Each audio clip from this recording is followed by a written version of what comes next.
My next guest this evening is MP Andrew Bridgen, who has spent the last 10 years and more fighting for justice for the sub-postmasters in his constituency, those who were wrongly convicted of theft theft from the post office. Andrew joins me now. Good evening, Andrew. Good to see you again. When did you become aware of this exactly, and in what way? Well, it's actually 14 years ago when I was elected. Within weeks of being elected as a newly Conservative MP, I had a surgery appointment booked with Mr and Mrs Rudkin, and they told me what at the time appeared to be an unbelievable story of how they were falsely convicted of fraud. They were actually fitted up by the post office and Fujitsu. My constituent, Michael Rudkin, had been a successful sub-postmaster for years with no problems, a pillar of the local community in Ibstock. He'd been actually selected as the representative for all the sub-postmasters in the UK. He'd gone on a visit to Fujitsu's headquarters in that position. He believed they'd mistaken him for someone else, and they actually took him down into the basement and showed their engineers altering Horizon. This is in 2008. And when they discovered who he was, they threw him out the building. He came back to Ibstock, and very, very shortly afterwards, they were raided, and they were accused of taking £44,000 shortfall on the computer, and his wife was convicted of fraud. And it's the fact that people have died since. People committed suicide because of their desperation and whatever else. People are still in jail. The convictions have not all been quashed. What on earth is going on that, despite it all being out in the open, people are still languishing under the guilt of conviction? Well, there's at least 736 sub-postmasters convicted on Horizon evidence alone. The Post Office had always maintained it was impossible to alter the computer records in a sub-postmaster's office without them knowing about it. That was untrue, as Mr Rudkin had uncovered, and so it was always going to be their fault, and there was no glitches in the system, which that was untrue as well. So we knew all those convictions were unsafe by 2014. Oliver Letwin was in the group of 5 MPs. He was in the Cabinet Office, and he was David Cameron's political advisor. I'd have no doubt he was briefing the Prime Minister at the time on something as important as what we'd uncovered. At what point did those in positions to do something about it know that the sub-postmasters were innocent? How long has that been? Well, I managed to... We ambushed the post office. They were maintaining their system was bomb-proof, so I managed to get a really diligent forensic accountant who I'd become acquainted with, called Ron Warmington of Second Sight. He got in there, and very shortly afterwards, it was clear that the system was very, very leaky, and that all those convictions were unsafe. So certainly by 2014, I knew, I believe the government knew, and the Post Office knew, and the sub-postmasters knew. I was oblivious to the horror of this. However, that said, I mean, on here, on this show, a couple of years ago now, more than a couple of years ago, we had on Nick Wallace, an author who had spent time investigating. I think there's a clip. In 2010, the Post Office was made aware of the Justice for Sub-Postmasters Alliance and the fact that they had the backing of several MPs. However, they did nothing about it. They denied that anything was wrong until in 2012, a group of independent forensic accountants called Second Sight were brought in by the Post Office to look at their Horizon computer system. And Second Sight found that there were faults, there were errors. Now, I mean, needless to say, you know, nothing happened in the aftermath. Well, I told the government, you can't let the Post Office pay for their own investigation. It's got to be paid by the Cabinet Office, or else the moment that Ron finds anything and Second Sight find anything, they'll get shut down. And that's exactly what happened. In the end, Ron Warmington, because he's a man of high morals, leaked the unredacted information to me because the Post Office were redacting all his reports to cover it all up, even at that point in 2012. Andrew, as a lawyer, yes, listening to this with your legal hat on, what's your it's completely scandalous. scandalous. I mean, and there's a number of things here. You hear of the tragic cases where people have said, look, if you plead guilty to fraudulent accounting, you may not go to prison. And basically, people who were innocent were forced to plead guilty. And we always say, baby lawyers, the first thing you're told is better that 99 guilty people get off than one innocent person gets convicted. And it's completely scandalous. The whole thing about the fact it took an ITV drama to bring this to light is extraordinary. What I also say, there's a number of other questions that need to be raised in terms of they denied the fact afterwards that he ever visited Fujitsu. I rang up, spoke to Fujitsu, wrote to them and said, I'm writing on behalf of my constituent, Mr Rudkin. He says he visited your head office at Bracknell on this date, and they first of all claimed that he'd never been on the premises. And then I said, well, he says he claims that he signed the visitors book. And, of course, they said they'd lost the visitors book for that day. And the emails all came out, a whistleblower from Fujitsu eventually, and everything that... the unbelievable story of fraud and false criminalisation that my constituents had told me those years before, everything was true. It is extraordinary. And the other thing as well, which hasn't come out yet, is about Adam Crozier. Because Adam Crozier at that time was head of Royal Mail. He, I think from 2003 to 2010, he then went from the head of Royal Mail to ITV. And he doesn't feature at all in the drama. And I don't know why that is. Why does it take a drama?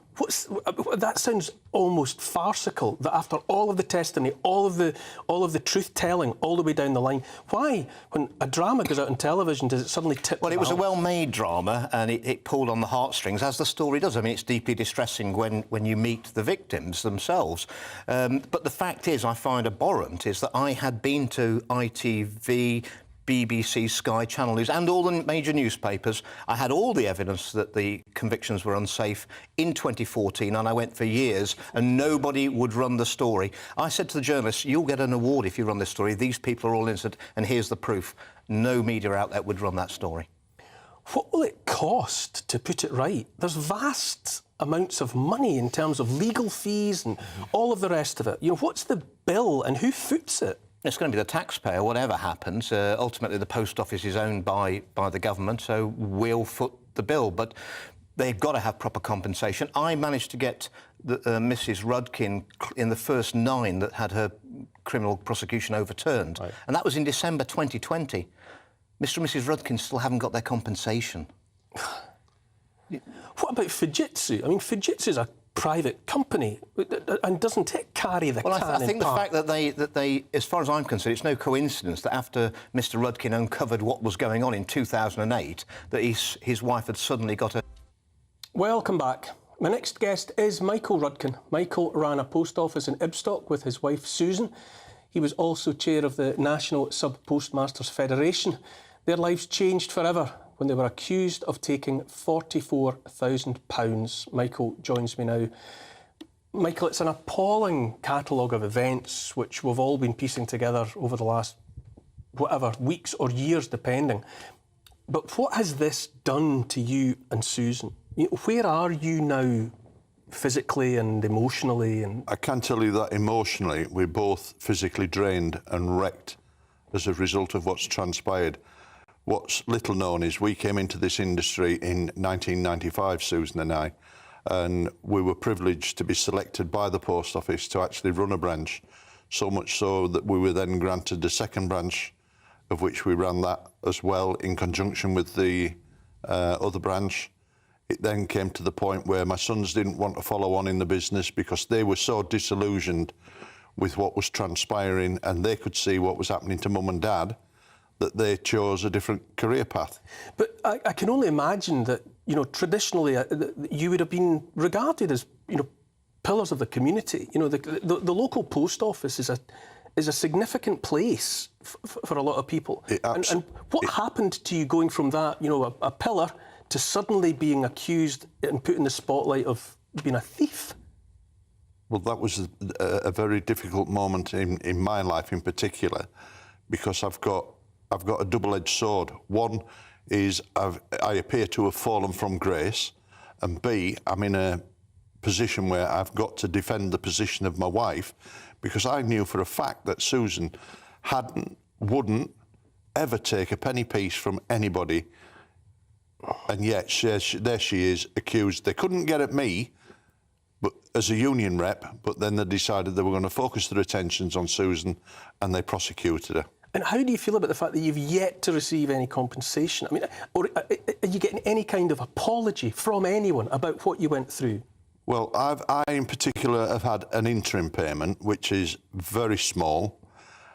The fact that we've got Susan, who is part of the group that were prosecuted, of which we've got just under 1,000 that are waiting for their convictions to be overturned, where we've got also 90 some that have had the convictions overturned, and that's taken up to now 20 years. Are you really asking me to believe that it's going to take another decade before the rest of the sub-postmasters are cleared? Gents, how can this be? How can, when we know that there was, that the people are innocent, why are there still outstanding? Absolutely scandalous. And that, what Sunak was saying this week is they want to basically push forward everything. They're going to forgive everybody, as I understand it. Forgive? Even if, that's what I know. Well, even those who may be guilty, they just pardon and say, look, completely exonerated, because it is scandalous. We were chatting in the green room beforehand. Because it's what happens. You were vilified in the community as well, and I think you're saying that lots of people who were assumed that you were guilty, they've come and apologised. They're ringing you on your doorbell now, leaving presents and saying just how sorry they are on that sort of thing. But one question I've got, in terms of the ITV drama, you talked about Sean Dooley, I think, played you. To what extent were you part of that narrative and actually helping them with writing the script and so on and so forth? Well, it's difficult to explain because there were so many different avenues. But I had a Zoom call with Sean. Yes. Because he wanted to get it to grips with my character. He put questions to me to see what kind of reaction he would get so that he would have empathy with that and then to be able to portray it within the dramatisation, of which I have to say, yet again, the guy had done an excellent job, as did the rest of the actors that participated in this programme. I want to cover one other point with you, Andrew. Yes. That you mentioned about the statement from Sunak in Parliament giving everybody the so-called pardon. Yes. What is dangerous about this, what we need to see is the detail. The devil is in the detail. And for somebody to stand there and say that we will do this, but we want a statement of innocence, for everybody to sign it, and if at some point in the future we think you may have done something wrong, we will be able to come back and have redress against that. Well, we've already experienced what happens when the judge and jury becomes the executioner. I wouldn't want to see any of my members, former members, put in that position So it's again. understandable you wouldn't have faith in the system. What would you like to see happen? What I would like to see happen is for people to get their act together and start issuing proper compensation levels. I hate this term when they say, we want to restore you back to where you were when this started. I'm 66 next, in a couple of months. I don't want to be back where I was. I want to know how I'm going to fund the next 20 years of my retirement. And it's not with an interim payment of £75,000. We can't have pardons, because you get pardons when you've done something wrong and you're Exactly. forgiven. It's the wrong language. They've got to be exonerated, because these people did not commit any crimes. And also, Andrew, though, you know, the technology was trumpeted and put in place by Tony Blair. The whole scandal unfolded under David Cameron's government. You know, Ed Davey, as it turns out, was the postal minister who was simultaneously taking money from the legal firm chasing the postmistresses falsely and the postmasters. Who's going to carry the can for this? When will we get somebody who actually stands up and says, this was me? Keir Starmer, you know, was in some way either turning a blind eye or in some way didn't see what was happening. Well, after I got, Michael, a Zoom meeting with Boris Johnson, the then Prime Minister, that's when we got the public inquiry. I haven't given my evidence to the public inquiry. When the evidence is complete, I think we've got to hold all these characters to account, and certainly Fujitsu, certainly ministers. It's what they knew, when they knew it, and why they didn't act. Because this can't be allowed to happen again. And I think history's repeated itself too many times. Yeah. You know, 11 years over thalidomide, 30 years over the Gulf War syndrome, the infected blood's still not been paid out, those victims. This is deliberate. Yeah, you're absolutely right. We always say history repeats itself because we don't learn the lessons from history, and this absolute scandal needs to be addressed. But looking at that sort of side, you went to Fujitsu, they tried to hide that. Well, the fact that they turn around and say I didn't exist, I never appeared that day. Right. I mean, that's really pushing the pale. I've signed the invitation book. Security level in that building is absolutely unparalleled on anything I've ever experienced. But then also the shock of being taken down into the boiler room to watch these experiments happening at altering remotely branches' accounts. And when challenged and specifically asked twice, are you doing this real time? Yes. Reply, yes. I need to ask you again, are you doing this real time? Response, yes. I've told my members that no remote access can be done through a remote location.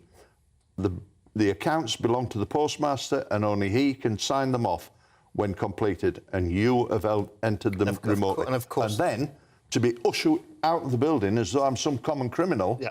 Outrageous, and that came screamingly through in the drama. The other question, of course, is where is the money? Because if you're turning around and saying there was a deficit, the sub-posts that you know well we should answer in their profits. I know where it is. Very early on in the investigation, anyone who's dealt with accounts, double entry bookkeeping, every account system has a suspense account. That's where you put items until you know where to put it properly. Right. The suspense account on Horizon was mysterious. In this bomb-proof system was normally in credit at the end of the year between £1 million and £1.5 million. And after 4 years, the post office directors were just pushing that £1.5 million a year into profits. Well, in a bomb-proof system, you don't have £1.5 million of uncompleted transactions in surplus.